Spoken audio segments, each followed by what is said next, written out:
So right off the bat, the first change that you're gonna realize is that the barrier is actually moved 2 meters up, which is a big change because it allows you to be a little bit faster on the attack. And also, it changes because the players who are pushing into B main from defenders, they're gonna meet the players earlier as well. There's a small window of change, but it's actually very meaningful. Now, also, you can realize the Abyss B-side orb is out in the open and not hidden here, which shifts the dynamic towards the defenders, and now it's not that easy to actually farm this orb in front of B main. But now let's talk about the side, because everything changed here. Like legit plant spots, the spots of how you want to smoke, how you want to defend, all of this is changed. So let's start first with how do you want to plant the spike now in new default positions, and there's quite a few. Best default plant position, and in my opinion, this is it. Right here in the corner. Not only is it very easy to plant because it's very hard to kill you when you're surrounded by those walls over here. Unfortunately, the beloved Odin can kill you from this corner over here, so that can happen. I actually never checked if you can shoot through here. I guess you can? Yeah. So I guess you can shoot someone from the Odin from the top, but that doesn't matter. Like, when you plant here, now you are open to main plant, window plant. You can still play backside, which is very easy to like swing off that and pre-fire people because you can only stand in those small area around the spike, which is very hard to navigate. But not only that, because now this ledge is added with the space below, you can do a one-way over here for this position as well. So it's gonna be something around here, right? Like this. So now when I'm in this corner and I'm crouching, I am completely blinded. This is incredibly hard to beat. So even if there's gonna be a counter smoke to make sure that you can stick it when there's a one-way, it's very simple to just spray. Remember, there's also a buff to spraying, which is now very easy to do, and you just take this pipe over as a reference, and if you don't see the pipe as well, you can just take this over here, this sign, and shoot it underneath it, like this. See this? So now, when the person is staying, the person needs to be standing over here or over here. That's it. There are no other positions, because if it's in the corner, they can only stand in this small area. So now when you spray this, you have guaranteed kills, and it's so hard to defuse. Now the other sets of default plants are in this area over here. You can plant anywhere underneath this and also do exactly the same kind of one-way in post plant to make it impossible for someone to defuse when they are standing in this corner. So this is gonna be very hard to beat as well. But the problem is you can't really play from pillar anymore because the angles just doesn't give you like any kind of advantage. It's very easy to pre-fire you, and the opponents will actually have a chance to do that when you're swinging out because you're also from the left side. But you can also plant in this position, which is semi-safe when you have some control of sight and someone is holding heaven. So this is not bad. And also, while planting, you can make sure that at the end of the plant, you're gonna look to your left, so it's planted outside like this, so it's easier to spot from the pillar, like with a jump peak, for example, to know if someone is defusing, right? And if they're defusing from this area over here, well, then you have a chance at a, let's say, fair gunfight. You can still try to one-way this on the top. Very hard to win in that position because now you force your opponent to stand on the ledge, which means that you can pre-fire this angle with a very simple peek. And now you know that the person is either standing here, so you can pre-fire that, or he's standing in the one way in trying to defuse. Okay, now let's talk about attacking smokes, because there's a big change here that I think not many people realize. Like, I already, in the previous version of this, told you to, on attack, never smoke this previous box. Now, even more, please, never smoke this one way over here. This is actually helpful to the defenders because they're just gonna be abusing your positions for standing here or on top of the box or on heaven. They actually have the advantage if there's a one-way here. This doesn't benefit the attackers.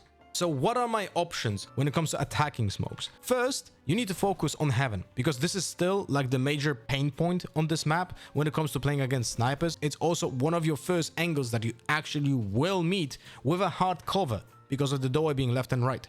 Now this person over here is also problematic.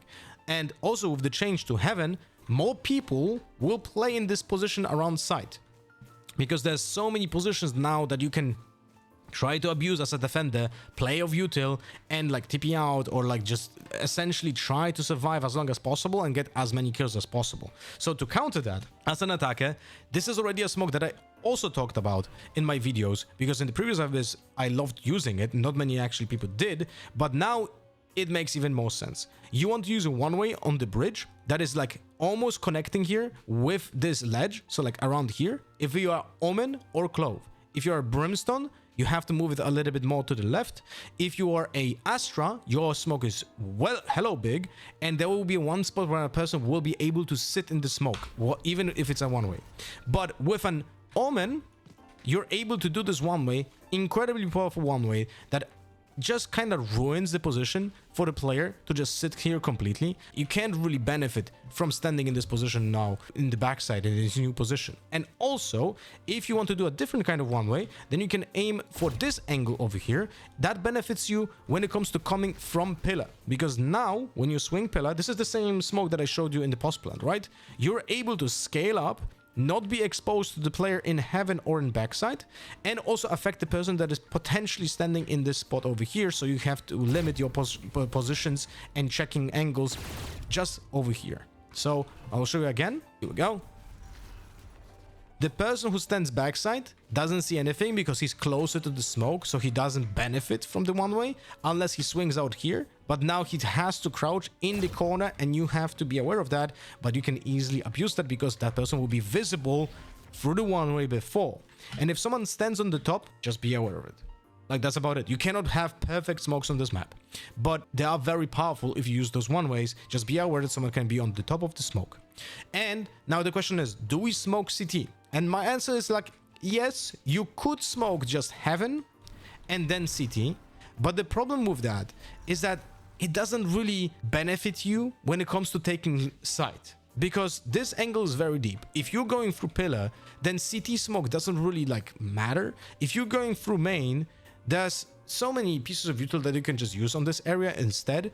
And you will see in the metagame, Yorus will just try to TP over here and plant instantly if the teammates are also pushing from pillar, because then the Yoru cannot be killed from CT. In ranked, of course, it's gonna be different, but in ranked, I would prefer to do the one-way. But if your teammates really don't know how to play with this one-way, then go for the smoke here and here. I would also not recommend as an attacker to smoke those boxes over here. They're not super tall, and when you do a smoke on them, they are not a one-way, because a person can stand in them and play with an anti-flash essentially for free, but also the person can be on top of the box completely unspotted.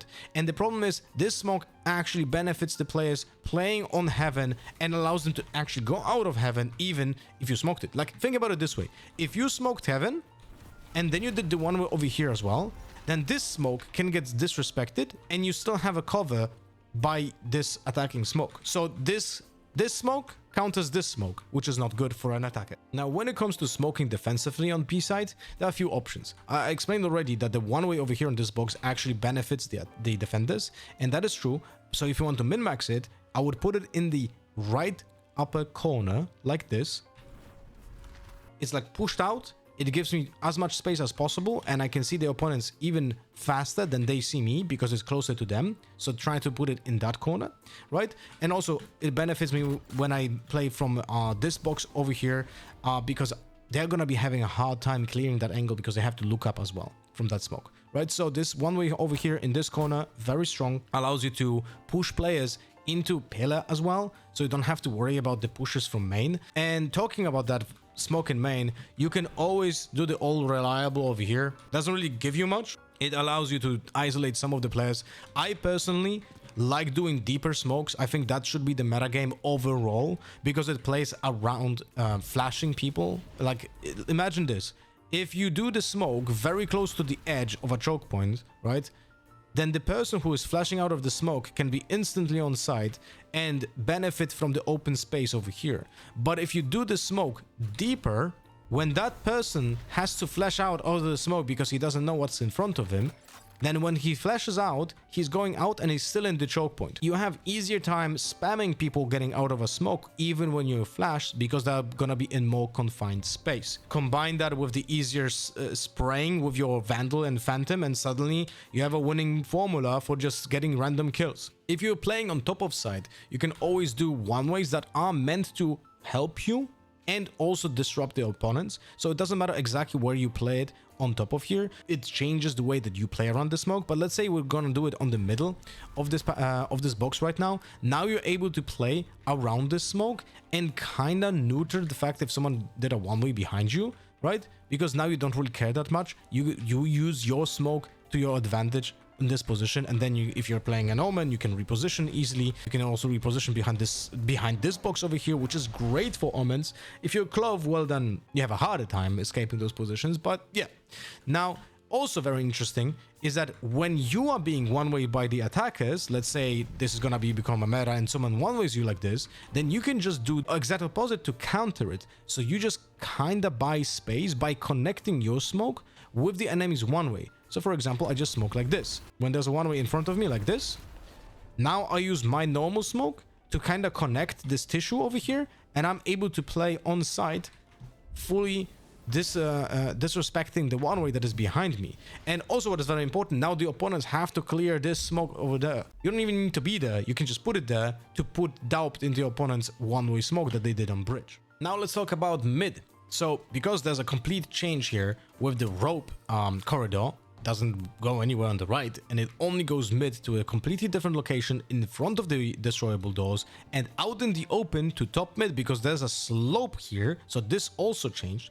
You can be fighting here against a person from top mid almost immediately. It is slowing down you as an attacker. It's harder to be on mid from this position than from the mid bottom like before, so take that into account. And also the defenders are gonna be faster on the flank. It changes quite a lot, like it's solid 20 meters change. So not only you attack faster because the barrier got pushed, but also the defenders can flank you faster because of this change. So you have to change your mindset. You have to be very aware that your opponents will flank you from mid if you are not paying attention to that.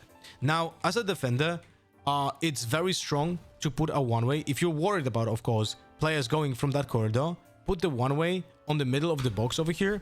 So this way, when you're standing in the connector from here, you will see that person coming out of the tunnel, right? And you can essentially fight that person. This is a better one-way than the one before.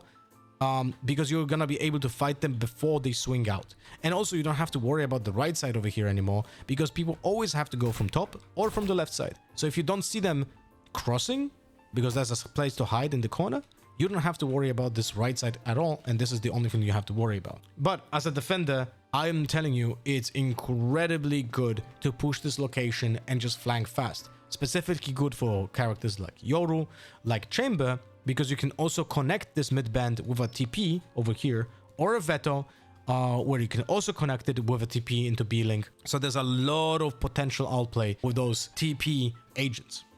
So overall, what I think about those changes is I think they're all great. It actually makes the map more enjoyable, it's more interesting to learn new stuff as well, and I think they're legitimately good changes for the game. They allow you to play more on site, they allow you to be a little bit faster on execution. Seems like good changes to me, so thumbs up. Great job, devs. I hope we can see more variety on the maps like this every season, and on more maps even, you know? I think changing small parts of the map, even bomb sites, just few boxes per season on every single map will keep the game more fresh than actually changing agents. Good job.